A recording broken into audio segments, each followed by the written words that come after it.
Haven't done much work on the H1 recently because I've been busy with other things, including some home repairs, hence the fresh drywall on the ceiling up there, where a toilet was once leaking, fixed, but didn't get the drywall replaced. So anyway, I've got the battery tray put back in and the CDI boxes installed, just kind of loosely bolted in. And I'm trying to find a home for the M-unit. All right, hold up. M-unit.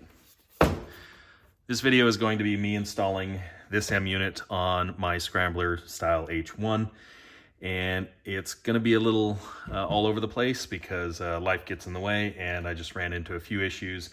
So there's a little discontinuity between some of the clips, but I'm going to do my best to piece this thing together and show you some things that I learned along the way with installing this M-unit, and hopefully help some other folks that might be installing one of these on an older Japanese motorcycle, because I did run into some things that weren't easily resolved following the instructions. And this diagram is something that I made kind of along the way. This is not exactly how the bike sits in its current state. I do need to go back and update a few things.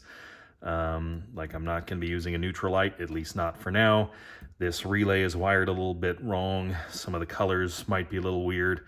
And the whole ignition system might need some fine tuning, along with the programming of the M-unit itself. So we're going to jump straight into, I've already mounted the M-unit in onto the battery box. And the other thing that I figured out pretty much right away is that when you first hook up battery and ground to the M-unit, you're going to see some input and output lights kind of flashing rapidly. And then they all turn off, and nothing will be powered on unless you hook up this lock switch, which I'm also realizing is wired to the wrong thing now. That's the start. The far left input is the lock button or switch. So once you have power to the power and ground on the M-unit itself, by the way, I also call this thing an M-unit. Throughout the entire video, it is a mo.unit. You'll hear it lots, so get over it now.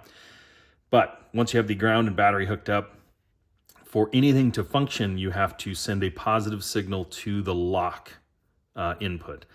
All of the other inputs are ground signals, which also comes up several times throughout the video. But that's the first step: power, ground, and then hook up a signal to the lock. I personally have not determined exactly what will be this switch, because the primary thing that I'm going to be using is the phone. So the phone has a proximity. When you get close enough to this unit over Bluetooth, it will power everything on, but that is only if the lock has that positive signal. So I will have a switch here for an additional level of security. That way, when I'm not using the bike, I can turn the lock off. And then even with the phone, when you walk up to it, it's not going to power anything.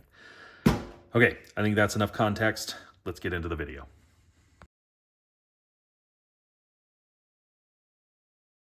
Okay, it's been a day or so since I last filmed, so I don't remember exactly where I left off, but I started a wiring diagram illustration that we'll get to in a second, but I wanted to point something out that's unusual. I've wired a number of vehicles, but never an M-unit before. So what I have is, again, the kill switch is hooked up, and when I flip that on, you'll see it go through like a little light cycle that it's just testing something or giving an indication that it's on probably. And then I have a single LED bulb hooked up to what will become the left turn signal. On the output side is the red wire going to power, and then it's grounded to the chassis. On the input side, I have this blue wire.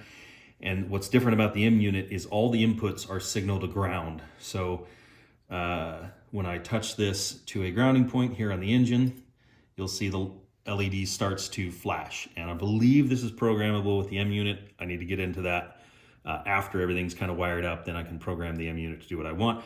But in its current state, it needs a signal to turn it on, and it will just flash indefinitely. And then when I touch it again, then it turns itself off. So I will want it to be a make and break, where when it is contacting ground, it's on. When it's disconnected from ground, it's off. I hope that's a case or a, whoop, you can see even just touching it by dropping it. I'll go ahead and flip it off. The reason I want to have it make and break is because I went through the time to kind of restore, come on, focus, the left and right controls. And so I want to reuse those. So we'll have to figure that out. So what I've got here, and let me get you set up in the stand so I can talk about. Hold please. Okay, I went ahead and drew up a wiring diagram with representing all the components that I'm going to wire in. So I've got my left and right turn signals, each which have 2 LEDs, because these also act as running lights. Headlights got a high, low, and a city bulb. I've got my left and right hand controls. These are going to be the most important thing that I have to focus on. Horn, I've got a light down here to represent the neutral light. The ignition system's up here. This might change when I do the final edit. Obviously, there's the M unit, there's the battery. I've got the left and right turn signals in the back, which also function as tail lights and brake lights. And then in the center is the tail and brake light. So I'm going to be doing a little testing. I guess I'll show a little bit of that on camera to get some wiring figured out, and then we'll start plugging things away. But what I meant by everything goes to ground, turn signals is a good example. Normally on the factory wiring, the input to the turn signals is a positive, and then the output goes to the various bulbs and the turn signal relay. But in this case, the output or the input side is going to be a ground wire. So I'll just have to keep that in mind as I'm wiring it. And then the outputs from the signal switch will go to the inputs on the M unit, and then the output signals will go to the bulbs themselves. So quick example of that, this third point here is the left turn signal. So if this is my left and this is my right, the output that I just had wired up would look something like this, and it would go to that bulb, and then the output of that bulb goes to ground. And then this other one is going to be, the daytime running light, which is going to be connected up there. The input for the left turn signal is this lock start left is the third one over as well. So that's going to come down here to left, and then this input is going to have to go to ground as well. So I'm going to draw this up, again, off camera, but focusing on these, so I might do a little bit of that on camera. And then once I've got my drawing hand drawn, then I'll go back and finish editing this. For anybody that's interested, I use a program called Draw.io. I might show a short segment of that in editing. I'll screen record and put a little bit of that in this video. If anybody would like to see more of that, it's not normally something I do on my channel. In fact, I've never done it ever. But I'd be happy to do that because I think it's kind of fun, and maybe it'll be helpful for some of you guys. All right, we're going to start on the more simple side, which only contains the headlight on-off switch and the kill switch. So I've got my multimeter set up to read resistance, and then I've turned on the audio so that when there is a closed loop, it beeps. And so OL, open loop, I think is what that stands for, means there's no circuit connection. And when I touch the two probes, it makes that noise and reads 0. So in theory, the kill switch has, I know you can't really see it, but it's up here. In the center point is run, and either side of that is kill. And what that should do is send a signal to ground. So I do have the original manual that I'm going to be working off of, and I'll just double check the pinouts using my multimeter.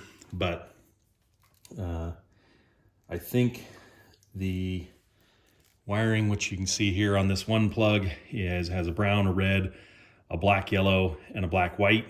And then over here I have this blue, which on this bike they're just connected together. And I believe that's because the headlight switch, it is 3 position technically, but I don't think the center position was used on American bikes. I think that was for European bikes with the running headlight, but the M unit doesn't have, I guess I could put it on auxiliary. We'll see, maybe I'll do that. Put that on auxiliary instead of just the lights. But we're gonna focus on the kill switch first, which I'm pretty sure is gonna be one of these black and white or black and yellow. And we'll just give it a go, see what happens. So I'll start with black and white and the black and yellow. And in theory, when one of these should go to the center pole on that switch. Yep. So black and yellow, black and white are my kill. Either one of those can go to ground. The other one's gonna go to the ignition on the bike. And then, let's see, what would, red and brown, I believe brown is power. So then when I go on to the red switch,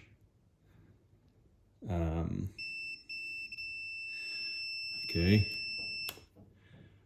So interestingly, red and brown are connected when the switch is off and in the center position.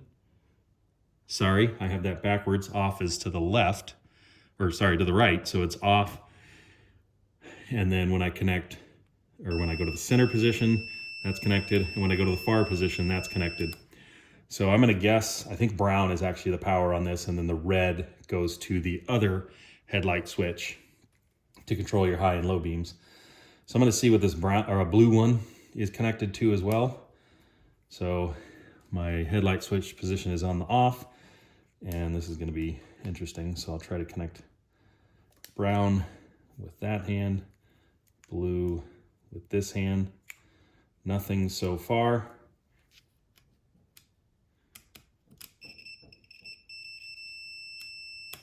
Okay, so yeah, blue is also a headlight switch. So, okay, sometimes I'm kind of bad about starting work without getting the camera going. So let me get you caught up. Did a little bit more testing on how these switches actually work. Turns out I had this blue wire plugged into that. Don't know why.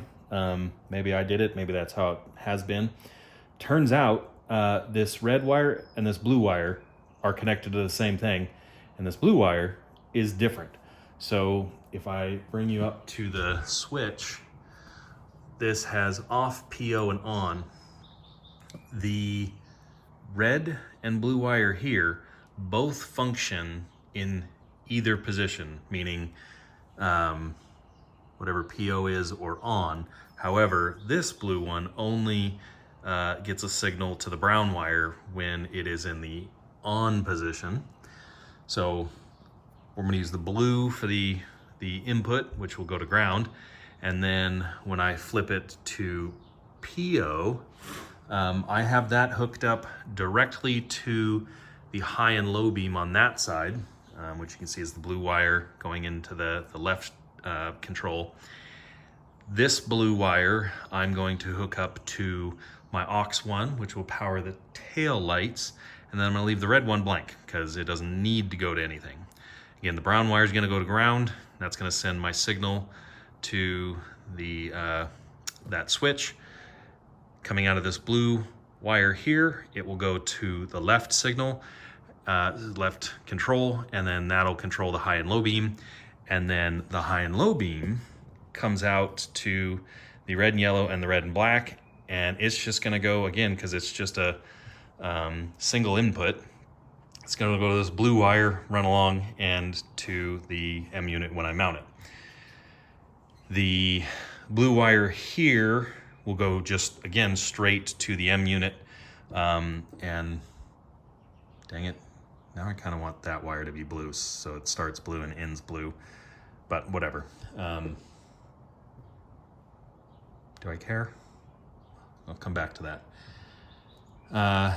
Red wire is going to go to nothing, and then this kill switch is going to go again ground on one side, and then the other side will go to the kill on the M unit. And then that just leaves again another ground, which is going to be the black. Sorry, black is the horn. Ground is going to be the orange wire for the turn signals, and then the gray and green are going to go back to the turn signals. So really, from the thumb controls, I'm only going to have the headlight, the tail light, left and right turn signal. I think that's right. Obviously, then I'm going to have output signals going back up to the headlight turn signals.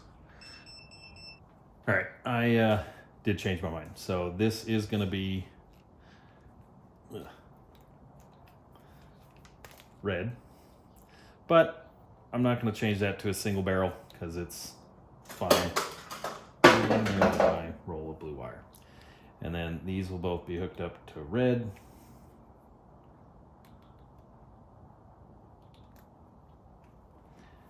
And that's fine. So that'll go back there. Let's leave it down so that I don't unravel the entire red one either. Or as well. Okay.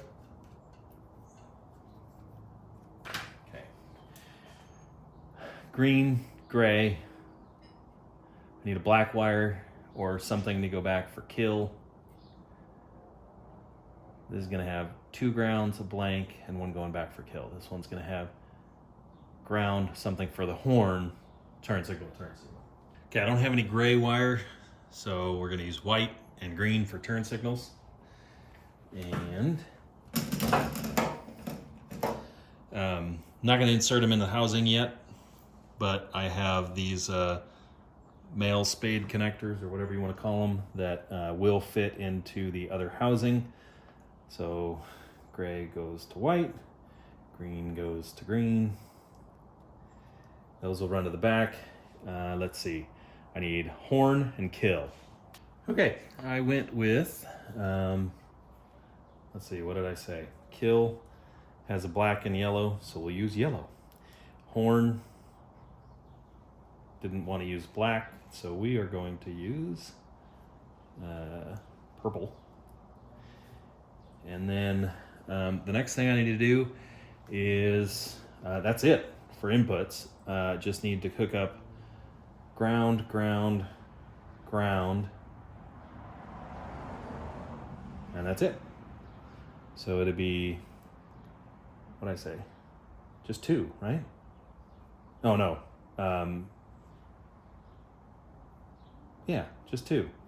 Orange to ground, brown to ground, brown ground, and black and white to ground. So that is 3. So those 2 can just be jumpered. That one will be another one. Just made a little jumper. So this will, actually there's no reason I can't put these in the housings now, but they are easy to remove if needed. So that'll go to that. I'll make another black one for that. I'm gonna go ahead and just put these in.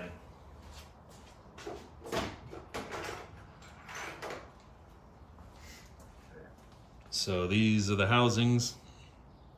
I don't remember where exactly I get these, but I will put a link in the description. And essentially, let's see, this is gonna go like that, which means yellow is gonna go on the top here, and I always forget which direction. So if you look at it through the hole, you can see there's like a little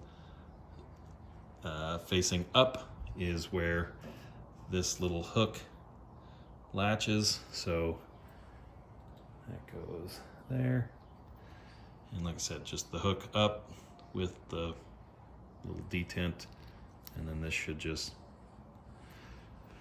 sometimes it helps to have a screwdriver to help push it in and seat it. You want to hear that click, and then it stays. So then let's see, I want just below that and to the left of that. So that one's, actually we'll go with that one there. Heard that click. And hear that click. And then there you go. So that one's done. Go ahead and install it. Oh, there you go. Boom. We'll do that one. Oh, I need to get a black ground for that. On this one, since I doubled it up, I've been using 18 gauge wire, 20 gauge wire for everything I've shown you so far. This one, since it's doubled up, not that there's gonna be much, if any, current going through this thing. I went ahead and made that 18 gauge. We'll use 20 gauge on that one as well. Just try to keep everything thin. This will all be in a wire loom all together, and that's already pretty darn thin. Question is, do I put, yeah, I think all the inputs are going to go, oh, I still have to do brake light up here. Good reminder, thank you.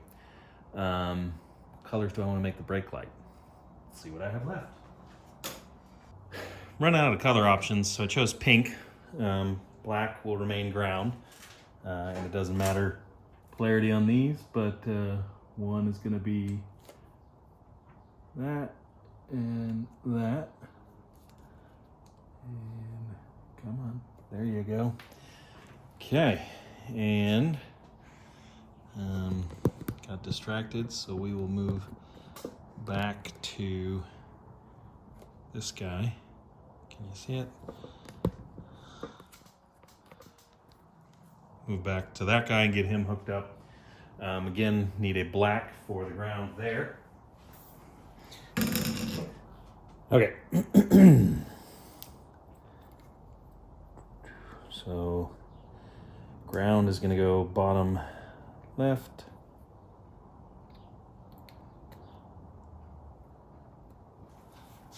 Need my little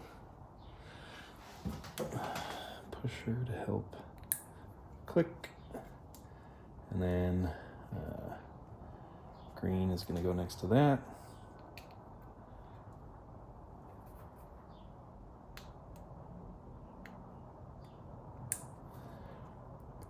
White goes above green.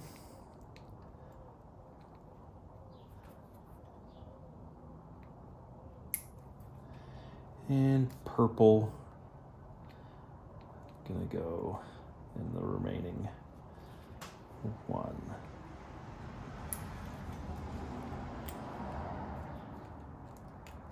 These sometimes take a second to orient themselves.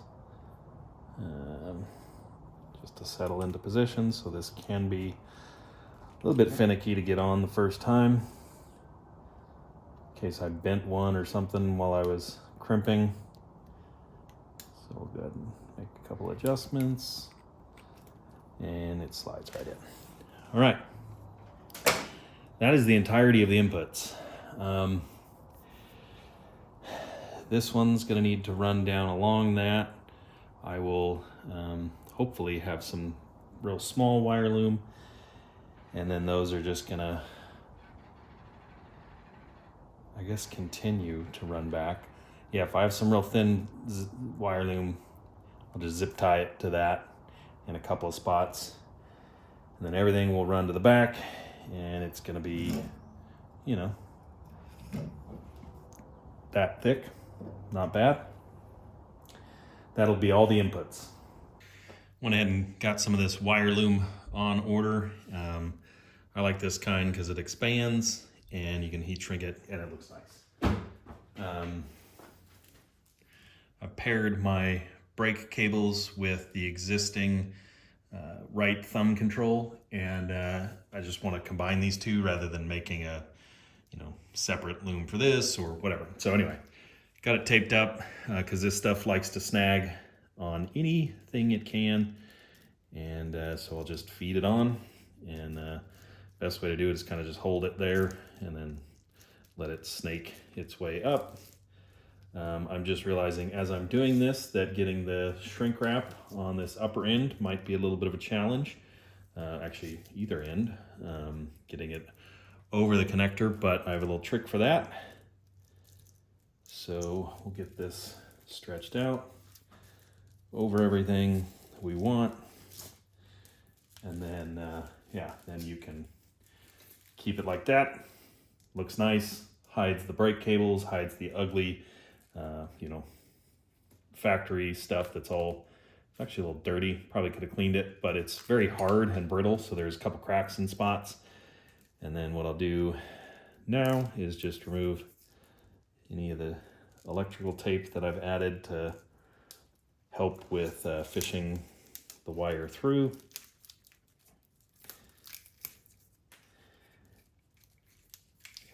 And then get some heat shrink on that. And like I said, if my heat shrink doesn't want to go over this end, you can stick a little screwdriver in there to pop these pins out. You just got to make sure you put them back in the right order. Thankfully, this is all on video, so it'll be a little easier for me, but I'll show you what I mean. Where'd it go? There it is. So just little fine tip flathead screwdriver. This might actually be a little too big, but if you stick it down there, this might be too big. Yep.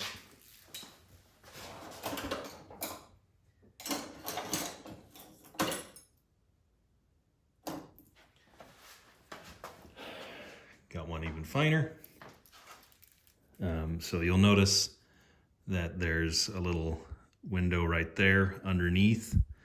If you can get your screwdriver in there. Come on, don't make a fool of me on camera. If you look at one of my new ones, you can see there's a little tab that sticks out, and that's what you're trying to push in so that it's flush.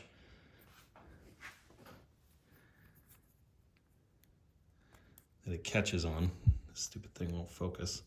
So it catches right there, and that's what prevents it from backing out. So normally you just want to push that down. Well, these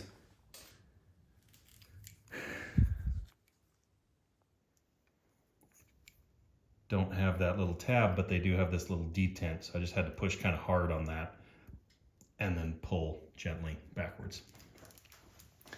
So now that I have all that out, I need to cut my shrink wrap. Heat shrink, whatever. I was zoomed in that whole time. So I've got everything on. It does appear that there might be a little bit excess of, actually, it's not terrible. I'm gonna do the top end first with the heat gun. I'm gonna be very careful around this. In fact, I might even put some tape around this to prevent this from melting, because it has a pretty low melting point. So if you put a heat gun on it for too long, you'll burn right through this stuff. I've done it before, then you have to start over. It sucks. And then if I end up having to cut this, that shouldn't be a problem. However, it's better not to, because I've melted the ends of this to try to keep it from fraying a little bit. Since I'm shrink wrapping it afterwards, it won't be that big a deal. This shrink wrap has the adhesive built into it, so it's a real strong hold, and generally doesn't want to back off.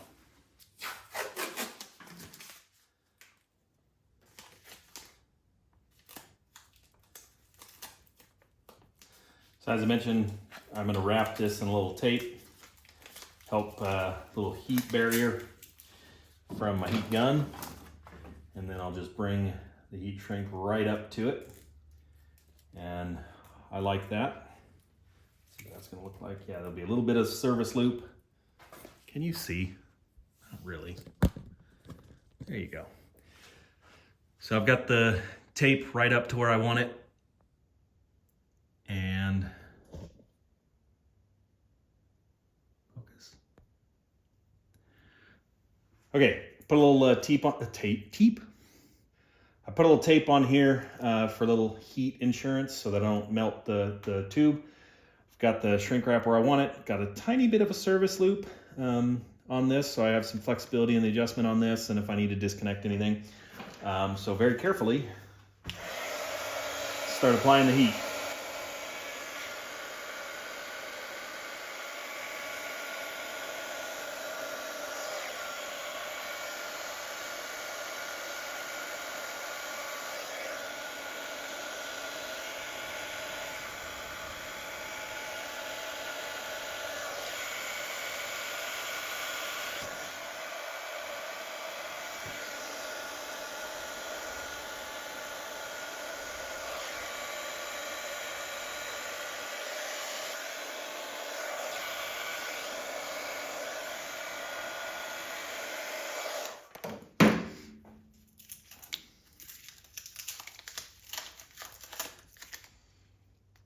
And there you go. Nice clean edge. So this, again, will bring it down, and yeah, that's too much, too far down. So I will cut that back with little scissors, pull my shrink wrap up, cut this back carefully, not cutting my other wires, and I'll go up roughly to where that factory wire loom protection is. Again, you can't see me, so sorry.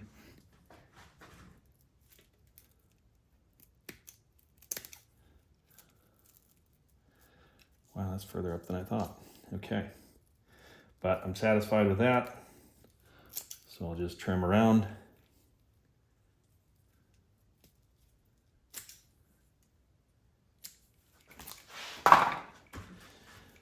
And again, bring my shrink tube down. I didn't get as much of the loom under the shrink wrap as I originally wanted. So I'm gonna just barely pull it down so the loom goes up nearly to the tip of the shrink wrap. Again, my little insurance tape. Just kind of help prevent from melting this stuff. And again, with the heat.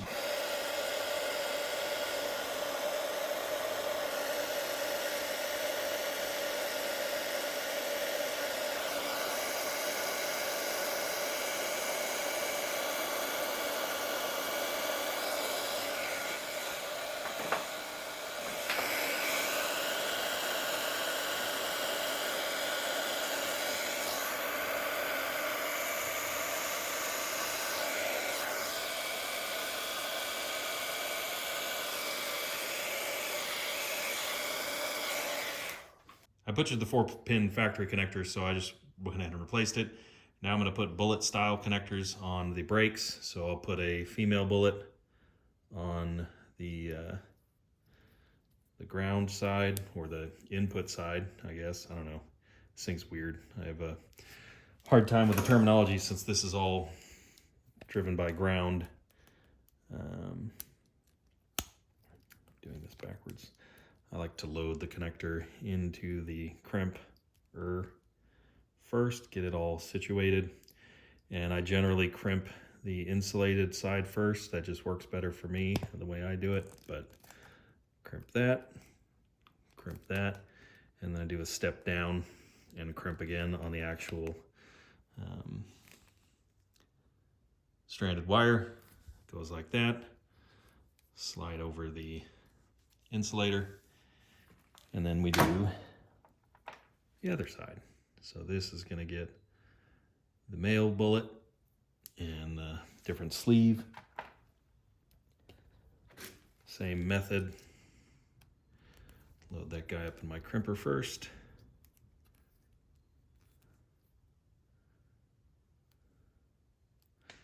Get it lined up, crimp the insulation, crimp the wire, and then come back with the smaller crimp. Sometimes it takes multiple passes because these are just universal and not really well fit. A little pull test. Slide it up. And this cable's now done, at least on the connector side. I'm gonna go ahead and do the left control, and then I want all of this wire that goes to the inputs to be in a single loom going back to the M unit. Okay, I have everything temporarily hooked up to the switches, the inputs. I'm going to put power to the M unit, and I'm going to toggle through the switches on the handlebars, and you'll just have to take my word for it because I don't have 2 cameras, but I am going to give the M unit power now. This switch should be off. It is, so we should see some flashing. Okay, so far so good. When I flip it on, cycles through those, and right now it's telling me, oh, you can't I really can't easily see what those things are saying. So light, ignition, and aux 1 and 2 are on. Okay, aux 1 has input. Okay, light has input. Good, that's what I wanted to see. If I flip light off, light goes out, aux 1 goes out. Light on, sorry. Let me do a better job of narrating, I guess. The right switch on the handlebar has a off, PO, and on position. I'll get some B-roll footage and overlay it. So that's light is on, PO is on. Okay, that's good. Next I'm going to test the brake light, which should be the pink guy. And you can see the output flashes and then turns solid as intended. Great. Let's turn the kill switch on, which should be yellow. Kill, no ignition. Ignition, kill's off, ignition's on. Kill, ignition, great. Going to switch to the other side, which would be a little harder.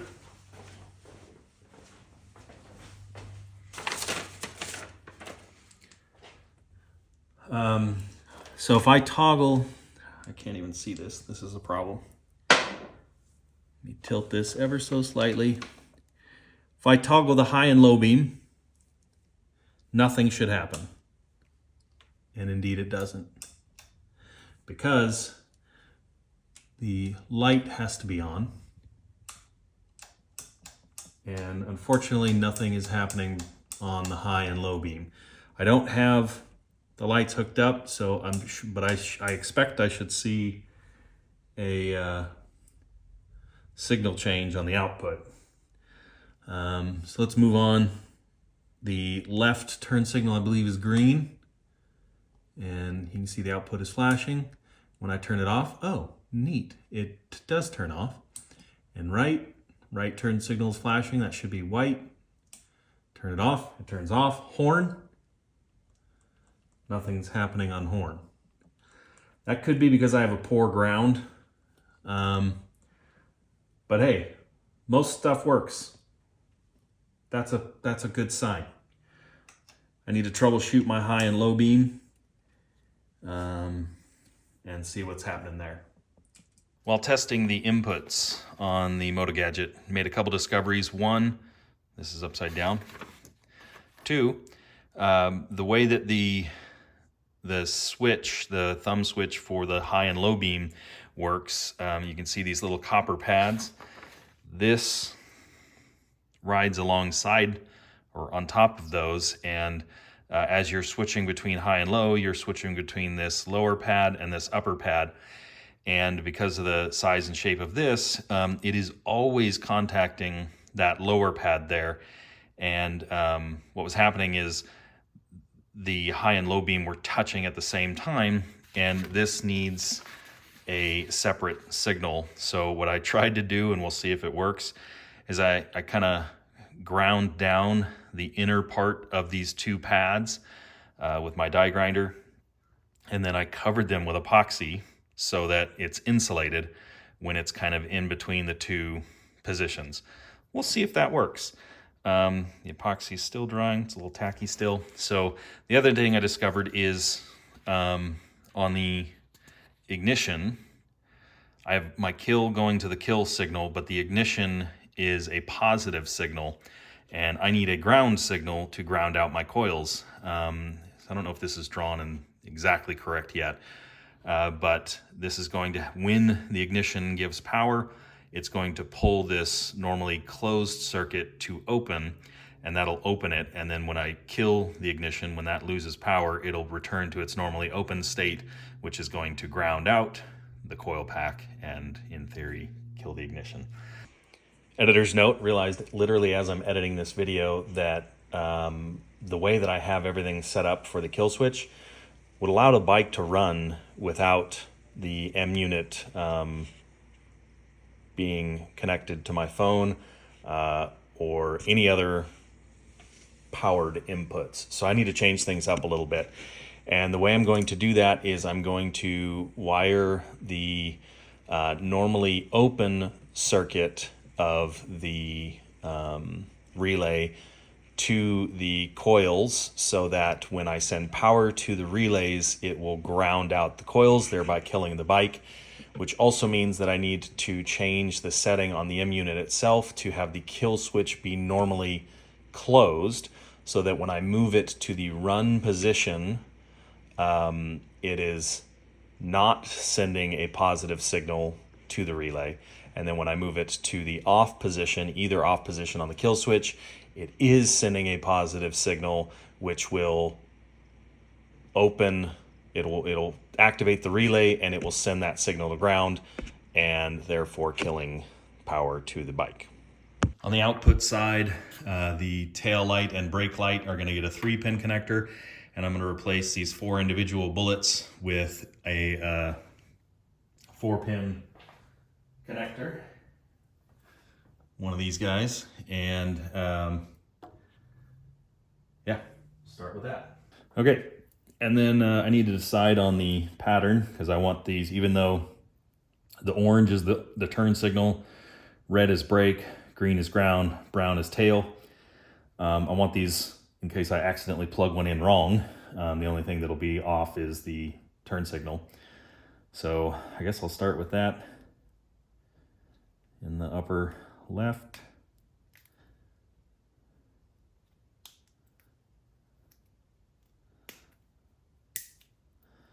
Let it click. We'll go red below that. And then looks like green kind of naturally wants to go to the top, and brown in the bottom.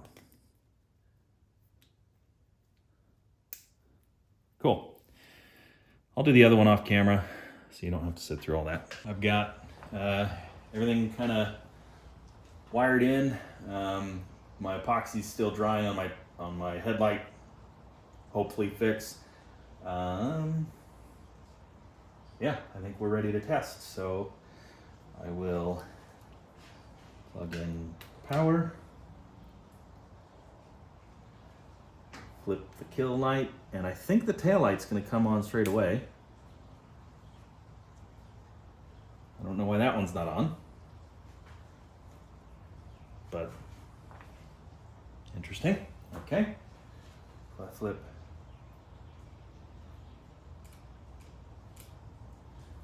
okay, what are those? What about brake light? Okay, so brake light works. I wonder why that's not working as a tail. Whatevs, I'll figure that out. Maybe the yellow wire's not fully seated or something. Okay, that's left, right? Yeah. Let's see what happens when I do brake. Still works, cool. Right? Brake. All right, cool, I like it. Turn it off, goes off. I'm happy, other than the tail light for some reason doesn't work on this one. I have in my hands the black is the ground, red is brake, and the yellow is the tail light. So without doing anything, if I touch the ground, that's indicating it is a ground. The red should have nothing on it because the brakes are not applied, but the yellow, yikes, should have 12 volts. Okay. Now, interesting. Okay. Let me turn this off. And if I wire this up really quickly, red to red for brake. Actually, let me leave the tail light off completely for a moment. Black to ground. Turn that back on. Okay, you see no tail light, but this should have 12 volts. And it does. Brake light has nothing. Black still ground. If I touch this to red, what happens when I pull the brake? Okay, that works. But the problem lies when I turn that off so it doesn't short. I think there's something going on with the wiring of this tail light. So if I put the yellow back on, turn this back on, ooh, tail light's on, which is, yeah, what we'd expect. The problem is, don't touch those. If you look at the brake light, it has 9 volts. So it's backfeeding power into the brake lights somehow. So what if I put a diode on it?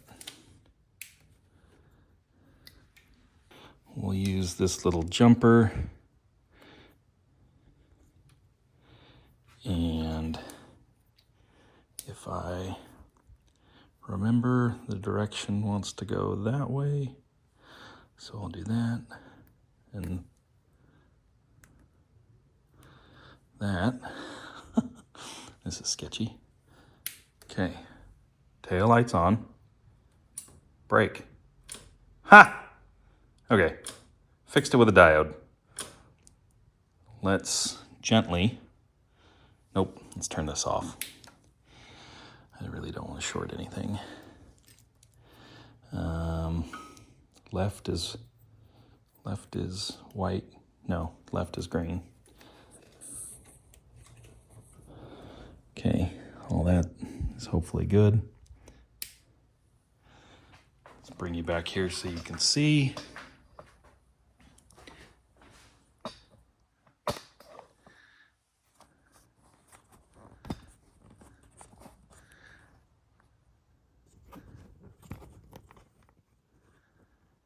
Okay. Brake, tail, turn. Tail lights, brake lights. Did that one flash? Okay, that's all working. Yay. Where'd my turn signals go? Turn signal. Right, brake, beautiful. Left, brake, beautiful. Okay, note to self, put a diode in line. Kill. Okay, I have the left control back on, and you can see I put some braided loom. That's because I remembered the horn button is supposed to ground to the handlebars, which it can't do because the handlebars are powder coated, as are a couple other parts in the way of that reaching the ground. So I just ran this wire up to the actual horn button itself, which I have temporarily hooked up to ground. I've got my epoxy ground down buttons kind of hacked, and so we're going to test that. We're going to test the horn button, and we're going to see what happens. So turn that on. Okay, it's the high beam's on and the light signal is on, but now the light output is off. And if I flip my switch to low, the light turns on, and high beam, that works. Ha, score. Okay, next one is the horn. And that works. Awesome. Next step is to actually hook up the outputs to the headlights and turn signals and that relay. Fast forwarding a little bit, I went ahead and put the output wiring to the headlight and turn signals, and so the only thing that is not hooked up is the horn, because I just remembered I forgot about that, and the ignition relay kill. But we're gonna go ahead and test the lights, and to do that, power, flip the lock, and any lights on? No. If I toggle my switch, nothing. Box one. Interesting. Okay. Okay, well those lights come on. and high or low beam. Don't know, but the switch works. Okay, turn signals. That's right, and the rear one is flashing as well. And that's left, and it is flashing. Sweet. I just need to put the horn wire in, and interesting, I can't turn my lights off once they're on.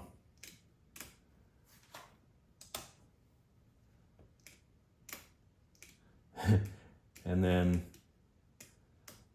then the light switch becomes the high beam switch. So,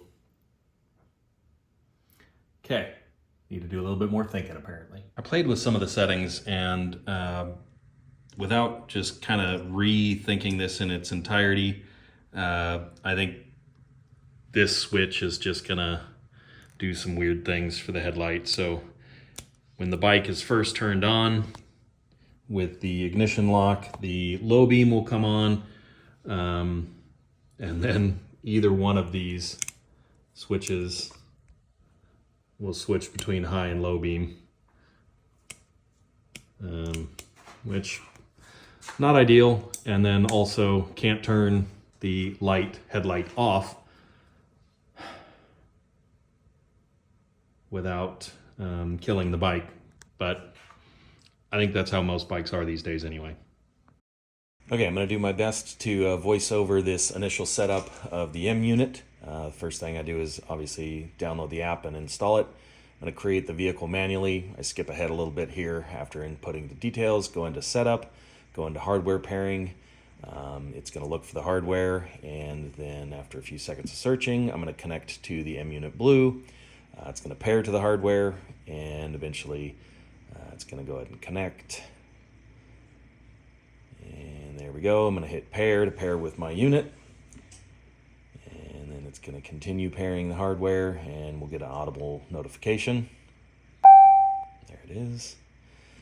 Click OK. Then I've got my vehicle. I'm going to go ahead and enter setup again. This time I'm going to go to M-unit settings. And here's where I kind of go through rapidly. So we're going to go to handlebar. The configurations are outlined in the manual. C is for most Japanese and European motorcycles. And then I'm going to go through one by one and set up the tail light. I put it on standard. Some of these I end up changing later. Blinkers, I'm going to select the 30-second shutoff automatically. Brake light, I want it to flash once or multiple times and then stay on. So we're going to go with blink 8 times and then stay on. After I waffle on the decided setting for a second here. Okay, then we're going to go into the brake light, the alarm deactivated, position light deactivated. Not entirely sure what this means, position light that is. M-Wave, again, check the manual. I left it deactivated for now. And low beam, still changing this a little bit, but I'm pretty sure it's on manual. But again, read through your various settings and select what works best for you. What's next? Yeah, output light. I have the tail light hooked up to the output light, and this is something else I'm still playing with as well, but I believe I have it on manual. The output aux 2 I'm not using. Kickstand and side switch also not using. Parking. I believe I left this inactivated too. Parking light, that is. Okay, and then so here I'm setting the distance at which my phone needs to be to activate the M-unit. And I make a few adjustments to that later as well. Speedometer input, I'm not going to use that for now. Not entirely sure what this calibration does. Again, read your manual. But I do calibrate, and it takes a few seconds. And now we're going to do the firmware update. This I skip ahead, so you'll see it. This is not in real time. Skipping. Does a couple of reboots, I think, in the middle of the updates. Once it's updated, go ahead and it restarts again. And then we get Mo ride ready. notification. So from here, I'm just kind of showing that when you rotate your phone, you get some various controls and functionality if you wanted to have this as like a heads-up display. So that's it.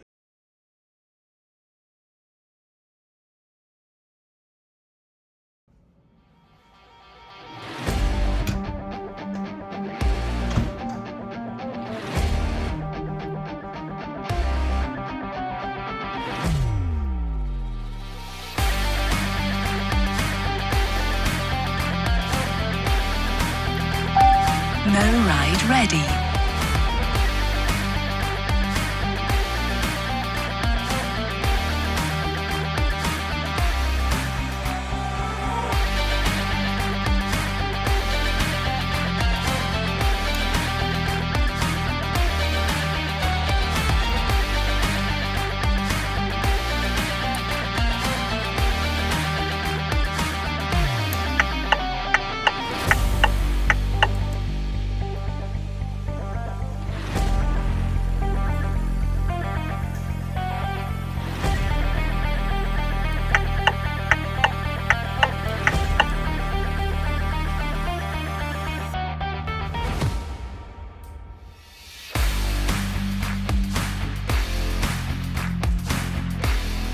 All right, guys, that's going to do it for this one. I think the next video I'm going to be taking everything back down to the frame, cleaning up all the welds, removing any additional extra brackets that I'm not going to be using, and getting it off for powder coating. And so, yeah, that's going to do it for this one. Thank you all for watching.